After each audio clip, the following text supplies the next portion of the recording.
Welcome back. I have a guest tonight. Vinny, what's going on? I'm doing good today. How are you, Jontel? Oh, damn, do we have technical difficulties already? I'm doing good. You kind of like broke up there a little bit right at the beginning, but it's all good. Can you hear me okay? Okay. Yeah, I can hear you okay. Uh, if you like, if we're having audio issues, it's fine. We can We can win. I yeah. If one of my like if I lag out, I can you can ask me to repeat my question. So All it's right, all good. cool. All right, so I want to ask you because I really don't know all that much about you, and I did that purposely because I wanted you to tell me during the interview. So I know you were born and raised in Puerto Rico. When did you move to Lancaster? Well, first we moved kind of here in 2015 because my grandma moved first, and we were like staying at some some inn like in Lincoln Highway for a Right. while.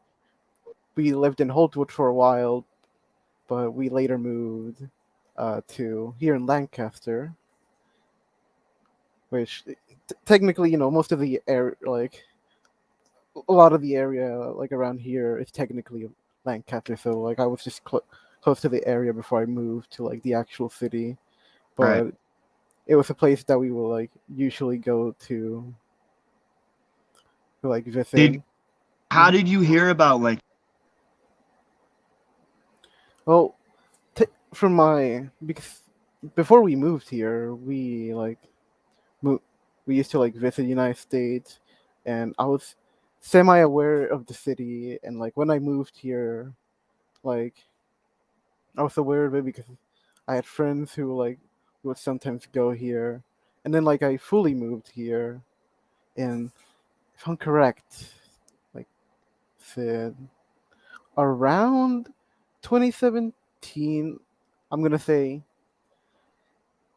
And after I moved here, because I had to like leave Penn Manor because technically I wasn't paying their district's taxes because I was in the Lancaster school district, so I had to go to uh McCaskey, which I still enjoyed.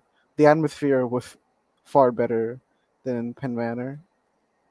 I can imagine because not for nothing, but you're brown, you're Latinx, so I would imagine you had Mhm. more people that you could relate to.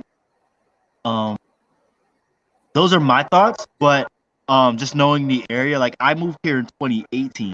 So I don't know much about Lancaster other than what I've learned in the past couple of years.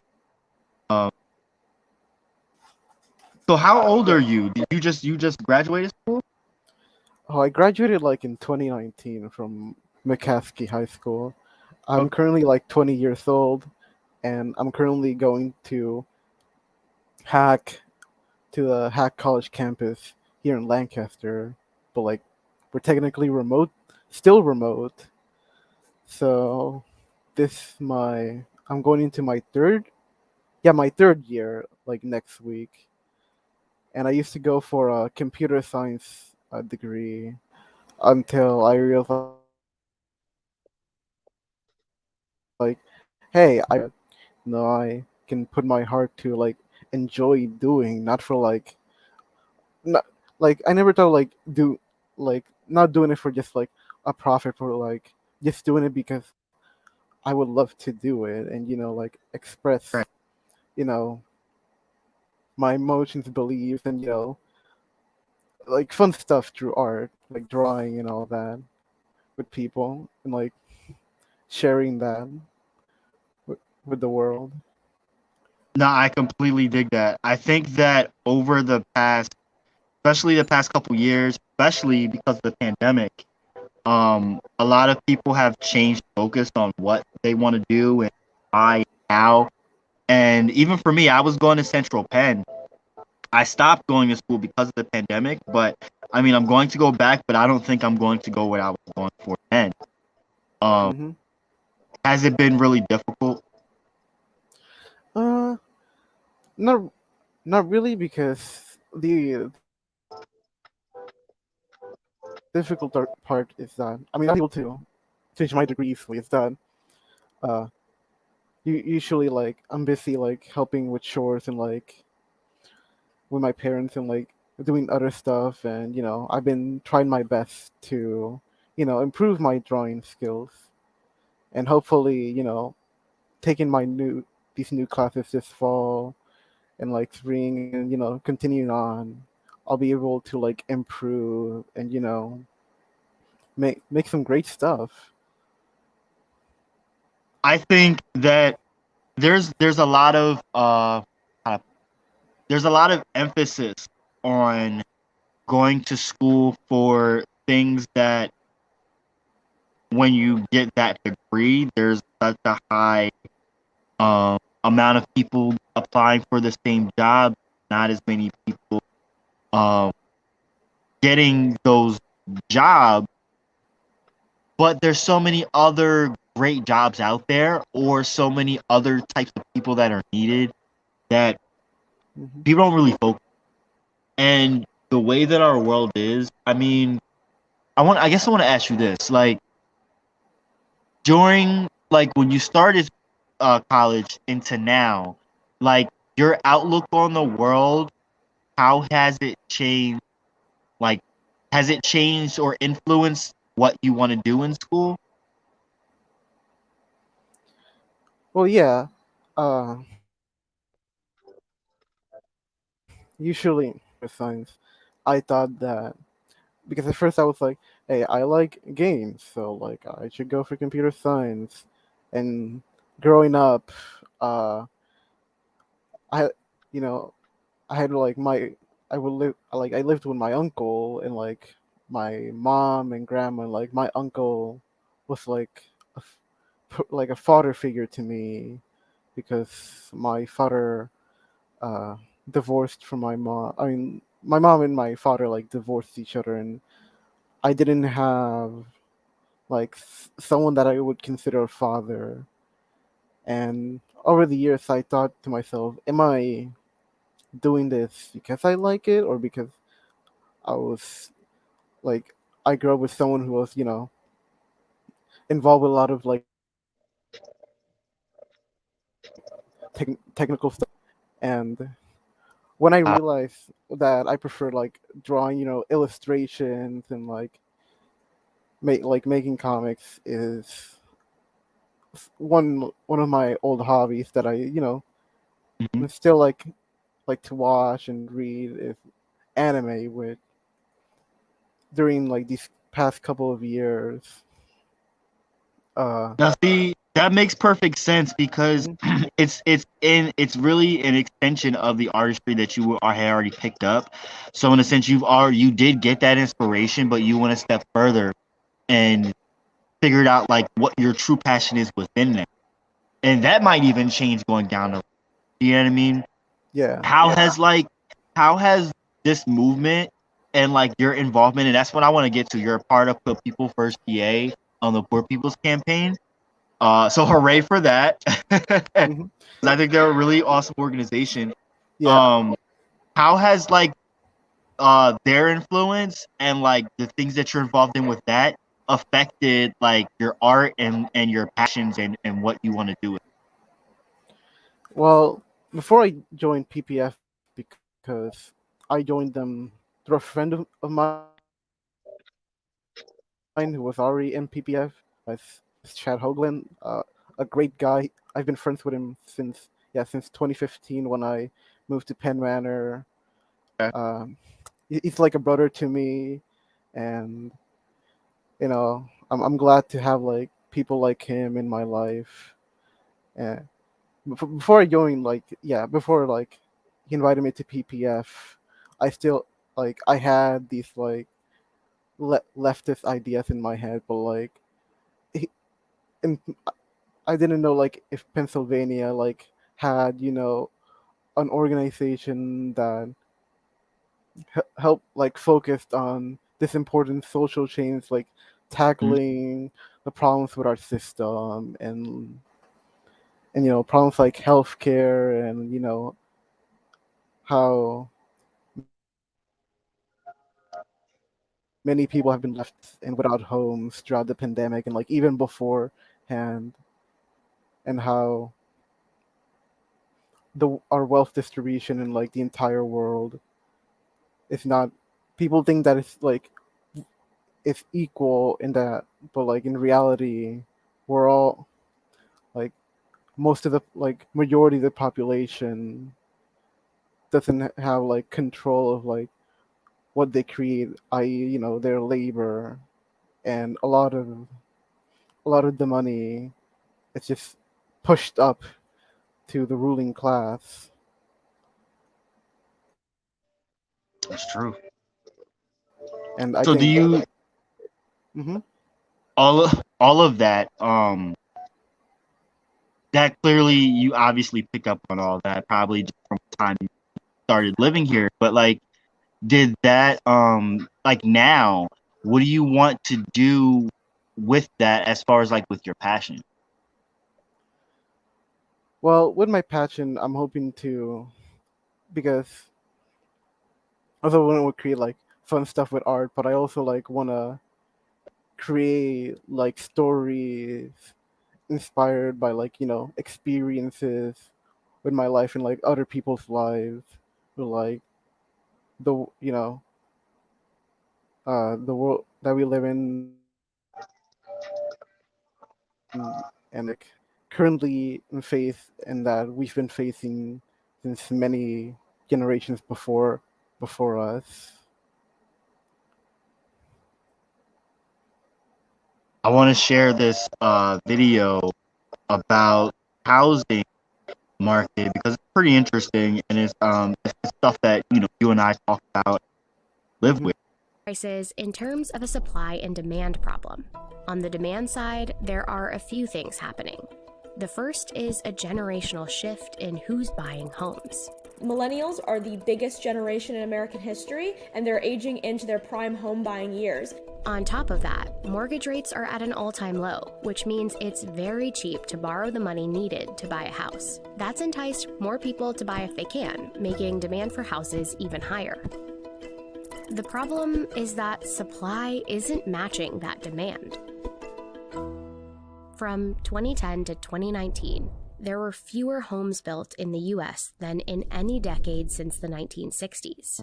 In particular, the construction of smaller, entry-level housing, the kind made for first-time homebuyers, has dropped dramatically. In the 1980s, those starter homes made up around 40% of all homes built. Today, it's closer to 7%.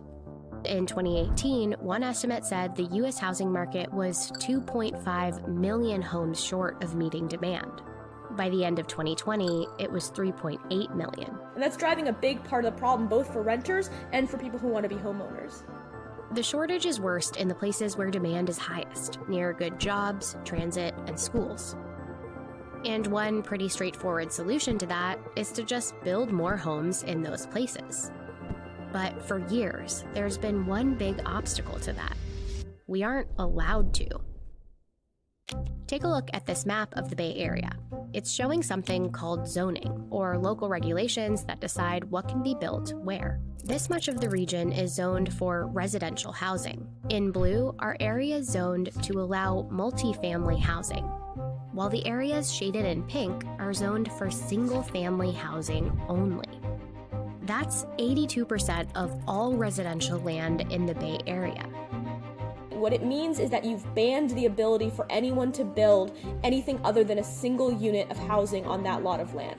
And in many towns, like Atherton, they've excluded all multifamily housing from their neighborhoods. And that doesn't just mean a giant apartment building. It means things like duplexes, things like, fourplexes, things like that are illegal in the majority of the country. This is an example of something called exclusionary zoning. It's a big part of the reason for the housing supply shortage in the US. And single-family only zoning is just one way local laws limit how much housing we can build. Many places also employ height restrictions. In Cupertino, California, some areas are zoned for multifamily buildings. but they don't allow any buildings over 2 stories. Parking requirements are often written into zoning laws too. Cupertino requires developers to set aside space for 2 parking spaces for each unit of multifamily housing. That means if you were building an apartment complex that had 100 units, you'd need to find space for 200 parking spots, which usually means buildings that size don't get built at all.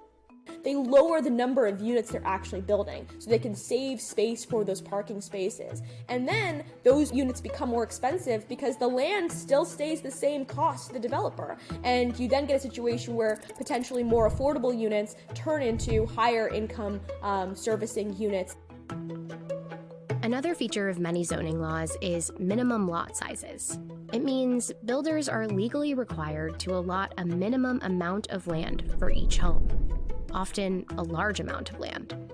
In Cupertino, most single-family lots must be at least 5,000 square feet each. Starter homes are usually around 1,400 to 1,500 square feet, and so you've basically banned all that type of housing.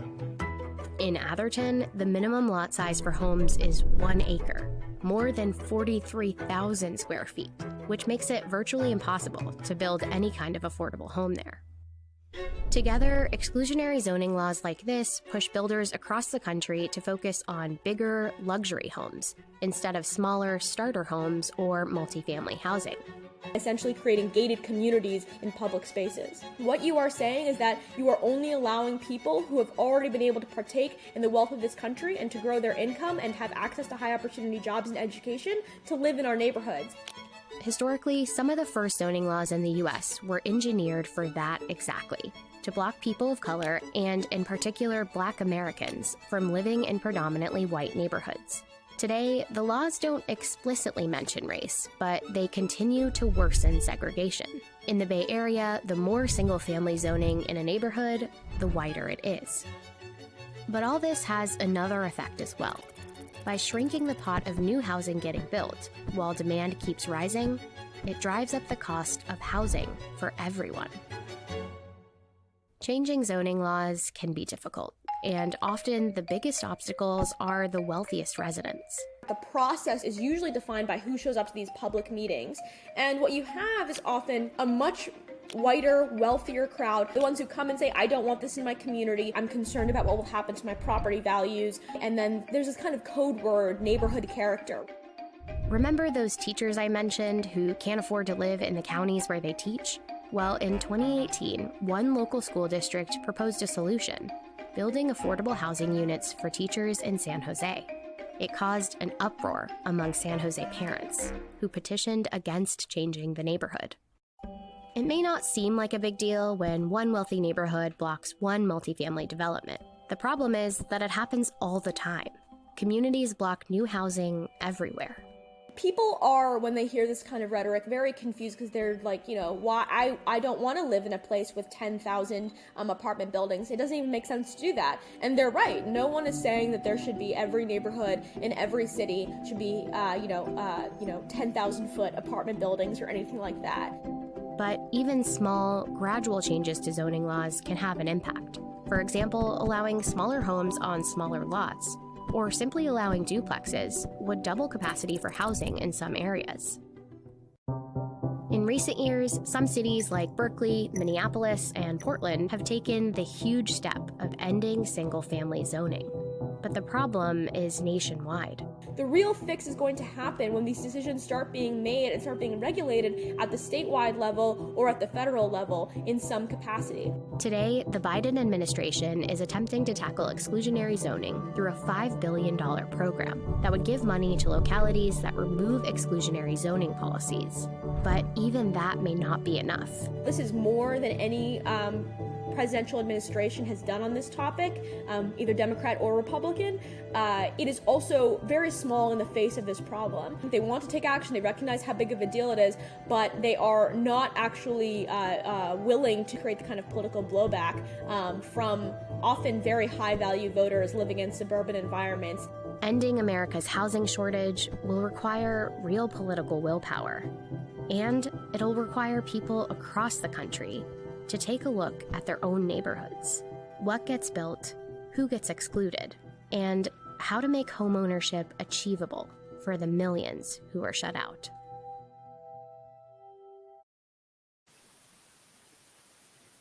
All right, so I know that was kind of a long video, but it kind of speaks to what excuse me, what we deal with here in Lancaster and all across the country.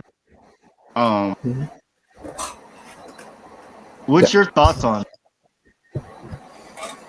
yeah. I think this video did tackle what we are currently facing right now, and I would like to bring up, uh, which is a well-known problem about Yeah. gentrification, because PPF a few years back were protesting against this the removal of St. Joseph Hospital, because they were zoning that area to become just another high rise to attract just more wealth, while pushing away a lot of families who are like poor and low income. And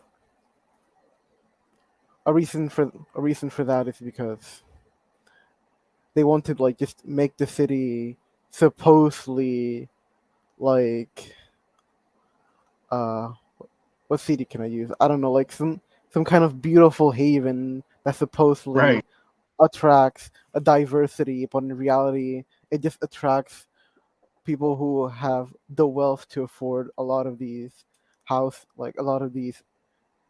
areas that they're like building, while removing like places that are supposed supposed to like be here for like to meet the needs of many people here in the city, such as hospitals and like places where people who don't have homes can like stay. And in, in reality, like, why not just have, you know, free housing for like a lot of people? Because our current generation can't afford to like purchase a house, and they have to like end up living like in an apartment where they have to like pay for rent, which they always have to like deal with, and like worry if they're gonna be able to pay it. And it's not this problem like isn't just like in the United States, but it's a problem that we just face across the entire globe. Like even in Latin America, where when they show you like pictures of these cities, like Sao Paulo, or like San Juan in Puerto Rico, they mostly just show you like these areas that just like been made to look like these beautiful locales, which are just made to like bringing tourists, while leaving other Yep. areas like in poverty. Mhm. And we've seen pictures of like a lot of these houses being left to like just been left completely without like fixing, or like without proper care, because they just leave them like that to like people who who are in the lower class. And another thing with this attracting diversity, which Lancaster said that it has brought in like more immigrants, but like a lot of those immigrants don't have like homes, and that's the reason why they came over here to the United States, because they weren't able to like have a home, or like afford basic like necessities, because a lot of their countries have just been like left economically destroyed by the US interfering Mhm. in their countries during a long period of, even more noticeable during the Cold War. And we just we justified that because we were supposedly stopping the Soviet Union from like s- spreading this supposed like collective or r- whatever like this bullshit, this whatever Hmm. bullshit that the government puts out as propaganda, while in reality we've killed so many in order Mhm. to like displace a supposed democracy, but we just placed in the same that we have, which is now globally in their countries, but it didn't fix anything. It just moved all that wealth to like a lot of the people who already had power in that country, like families who like most of the families who like had wealth from their previous families who were descendants of like the colonizers of those countries, and that's why we're dealing with like mass migration because they know that we the United States caused those problems. So they to like work to like send money, and they're willing to work for low wages just to like have some sort of income, and we just take advantage of that. It's crazy, ain't it? But you realize that, like I don't understand. I I wonder how many people really realize this, um, and are just like not caring and just go about their day, just like whatever. Or like, do people really care? They just feel like they can't do Mm. anything about it. Like, I'm just confused. What else did you gather from that video? Like that Yeah. Oh, pardon me. Uh, like I was gonna say that you brought up that a lot of people just ignore these things, and when they notice like these issues, like for example, last year during the BLM protest, people would bring up like the riots that supposedly destroyed entire cities, but like there was no city this happened because, and this is for every single riot in history. The reason why some sort of riot happens is because because society just because there's something wrong with something in our society. We're not meeting a lot of people's needs.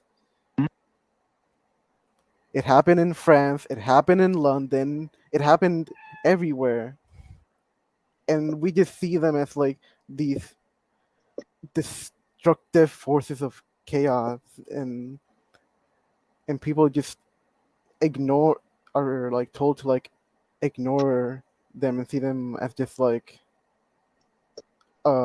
degradation of our society, but they're not able to like see the truth of that the reason why this happened is because of social inequality in our country and or entire world, because the because here in America, uh, African Americans suffered the most, even though we technically ended slavery. They like added these weights like redlining and like segregation, and even though some of those stuff were like fought against in the civil rights protests in the 60s, we're still facing these problems. We never got rid of these problems, and people think that we just get rid of them like easily. Like change doesn't happen in an instant or like in 2 years. It takes a while to fix and recover the problems of our world. It doesn't heal quickly. This And currently, with everything that has happened, many people just shy away from like thinking that they can like do something for the world because they're shown that they cannot do nothing. This that this world, that humanity will just destroy itself while people hide away in their bunkers, just feeding off the wealth and blood that's, that's just been extracted all over the world. And it leaves many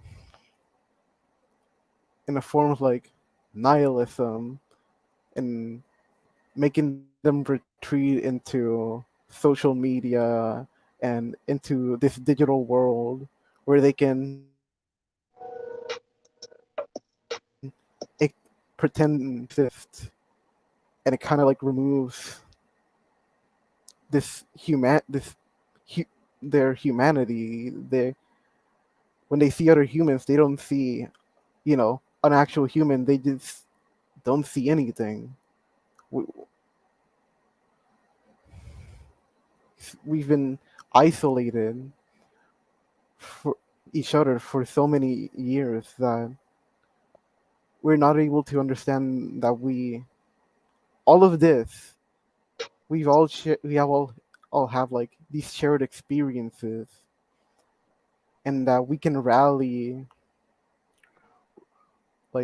together in order to tackle tackle our current economical system.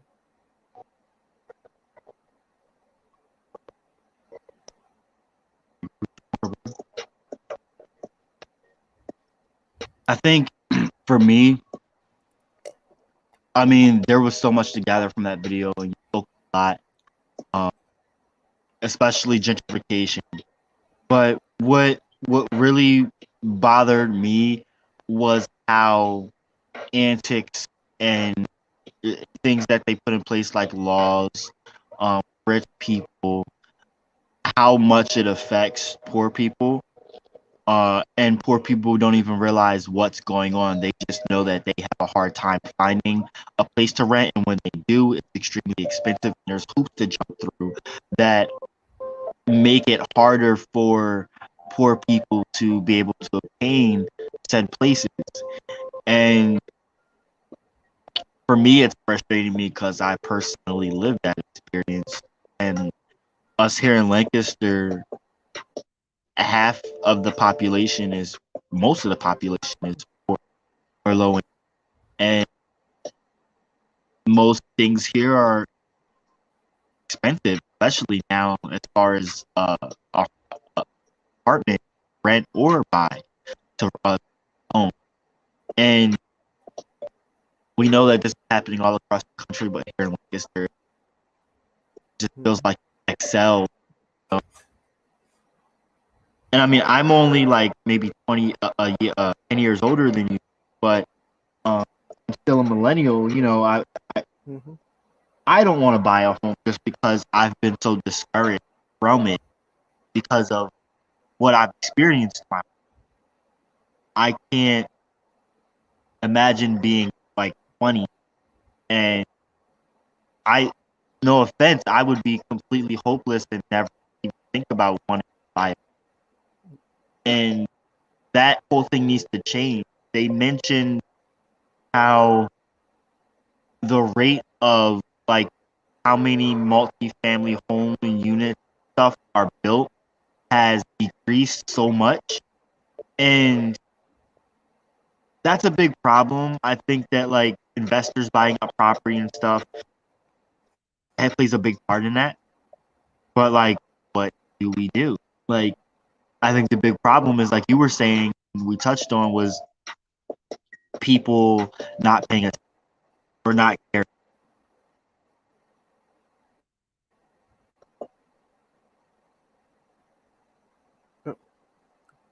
You cut it out on that last part.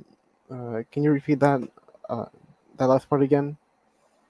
Yeah, I just feel like either people don't care or they just stop listening. Hmm.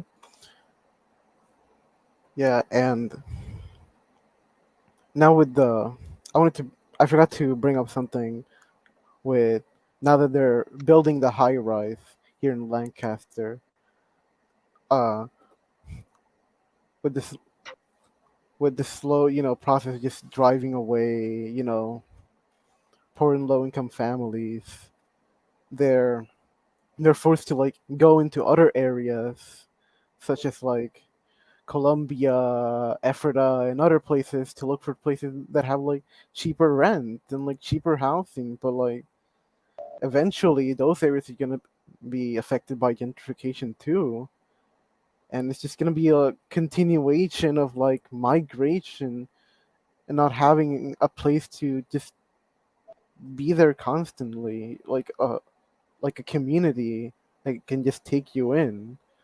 They're just gonna be forced to like run around and find find a place, and You put that eventually, hmm? you put that perfectly because it's kind of like they're just they're splitting us all up so that it's harder for us to uh rally together and say that like have community. That's what it is. They're trying to break up community, Yeah, whether they it's realize.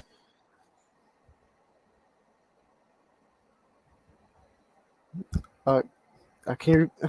I'm sorry. You cut it out again on I that said last part. Hmm. they're trying to break up community, whether they realize. Yeah, because they know that if we like organize together, we'll like be a threat to to the ruling class.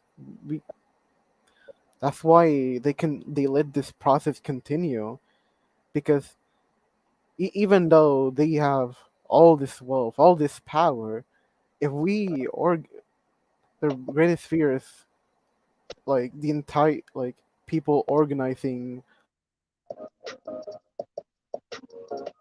against is doing. They are well aware of it. Hmm. That's why even like in Amazon and like other places, when you see people like trying to like unionize, they always have, you know, anti-unionization like propaganda, Yes, and they don't just have it there just to like say like, oh, it's, it's a bad thing. They wouldn't have it if unions weren't a threat to them. they literally They demonize know. it clear as day that's a threat, right? And even with like some of these like more liberal companies that supposedly like are inclusive and all of that, they still like push the same propaganda that you shouldn't Oh yeah. unionize, that you should just be comfortable with your like wage that's probably like 12.50 or something, and that you Right, shouldn't have right. like a right to have a say on the labor that you create. It's so crazy. Before we gotta wrap it up, but I do want you to talk a little bit about your involvement in Put People First and the Poor People's Campaign and what you do. And I know you said you just came from an event yesterday or today or something. Today, Just tell me a little bit about that. about like the event from today. Yeah, sure. So basically what we're doing is trying to like increase, like spread our like awareness and presence to like build more connections and leadership in different areas in Pennsylvania. And now with our week of action, which is from September 13th to the 21st, where we'll like be, spreading, awareness about, PPF and like issues about, homelessness and, problems with our current like medical system. And so we were just in the area, finding a place where what place would we gain like the most, will we have like more people, attracted to like see what we're doing and like what we're talking about. And some areas that we were looking like we were like looking at the area in like Colombia, and I saw a lot of similarities. And just like I mentioned, how a lot of these cities have like these like rundown homes, and like you can tell where the pardon me, where the wealth is concentrated, mostly like in these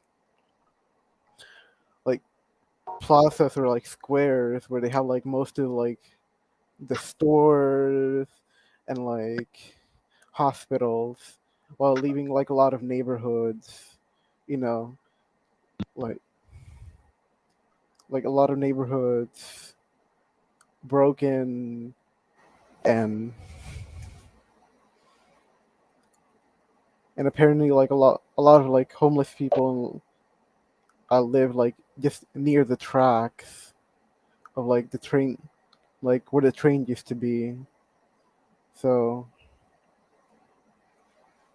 I was talking with Tammy about like how, like I was mentioning that people will be starting to move into like different areas of Pennsylvania, and that Columbia might it's going to be like one of these areas where a lot of poor folks from like probably Lancaster and other parts are going to start like moving to these areas to search for like places that they can afford. And even though the process is just going to repeat, if they see,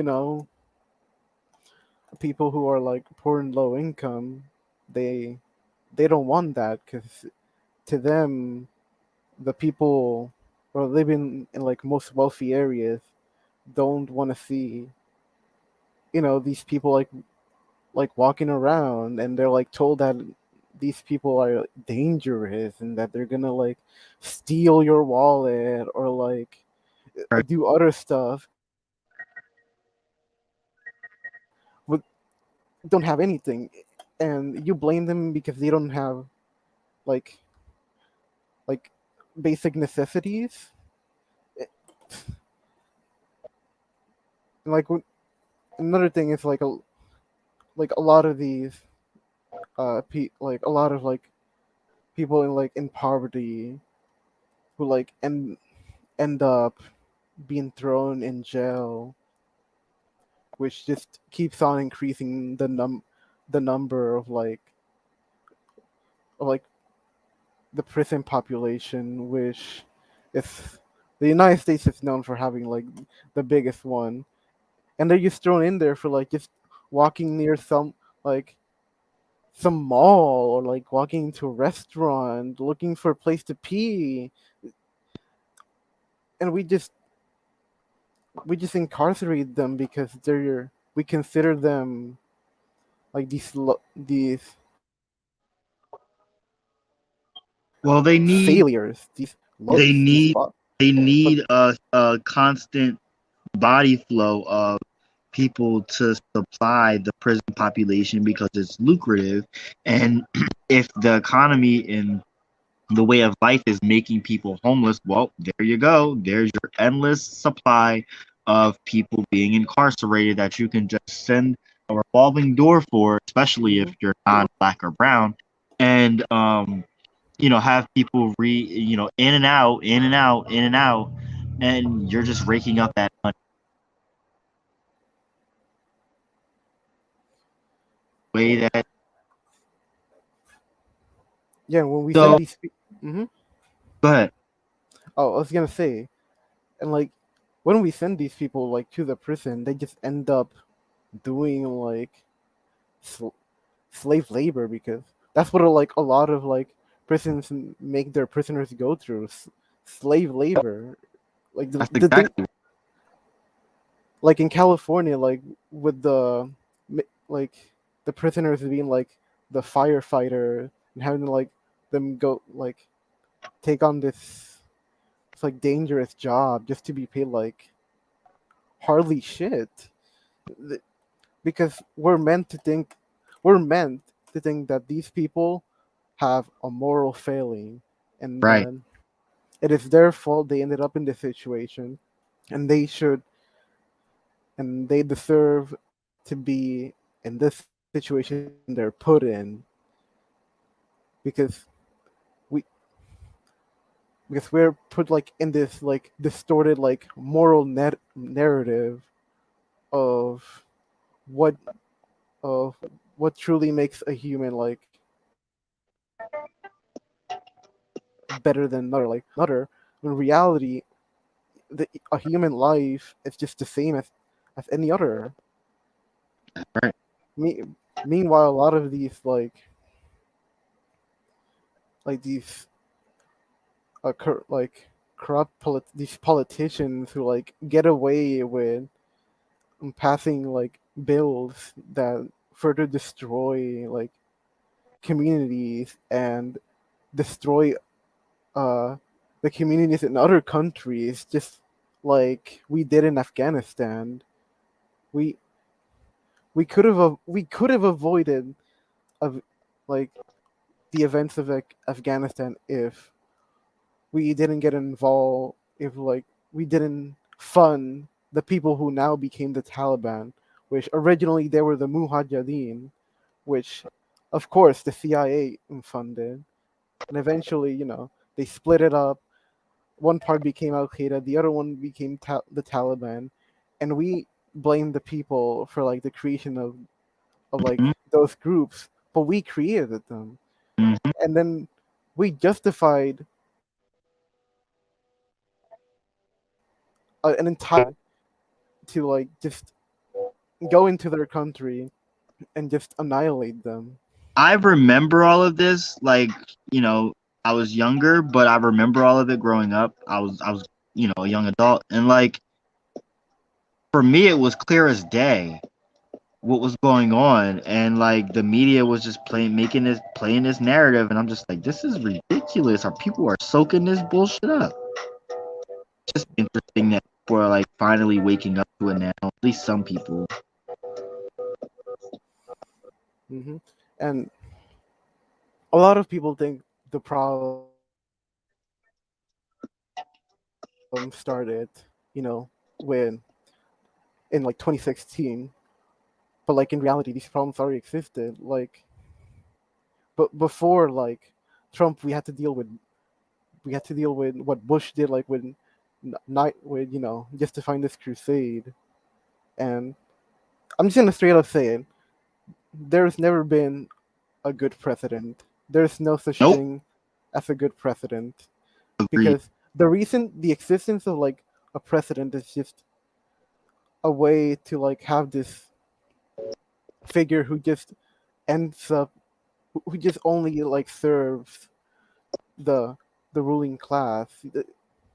Even though even if you want to run for office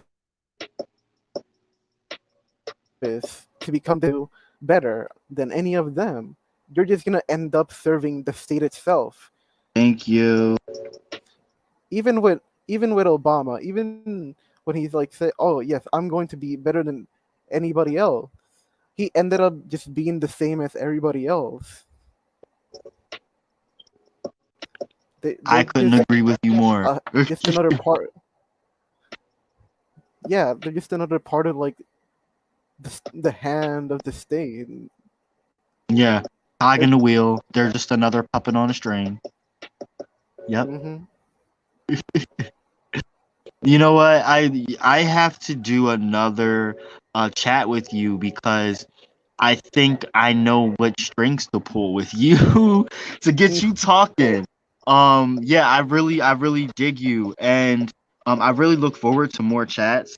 Real quick, is there any kind of events or anything coming up for PPF locally?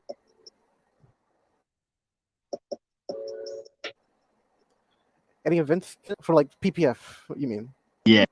Or well, right now, like I said earlier, we were planning for like the week of action, which is going to be from September 13th to the 21st, if I'm correct.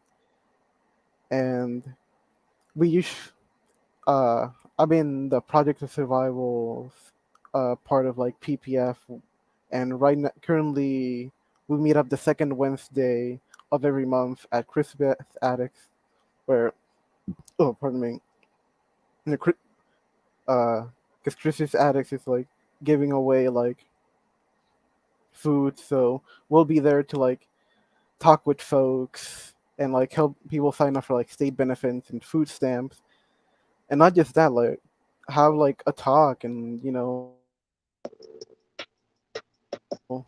organize with folks of the different issues we face and like how we all struggle as a class together. We need to do more uniting because we're all the same. Mm-hmm. All right, Vinny, I gotta get going off of here. It's been a pleasure chatting with you, and I look Yes. forward to having more talks again. Yeah, same Yeah, here. we gotta set something up.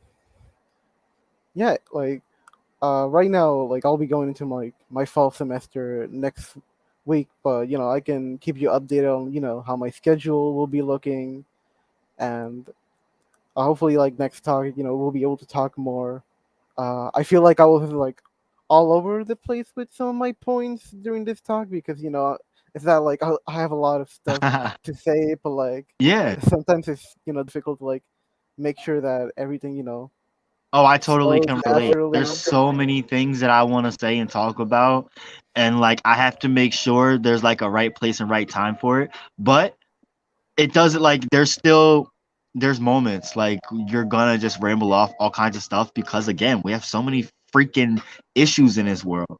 Like there's no way that we can leave out some one piece because we all know that everything's intertwined, you know? So that on that note, We all I'm have gonna to let talk y'all about go. that. Y'all have a good one and make sure you arm yourself with knowledge.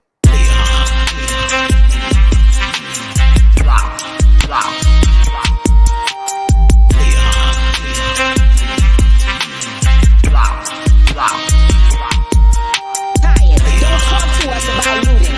Y'all are the looters. America has looted black people. America looted the Native Americans when. Leon.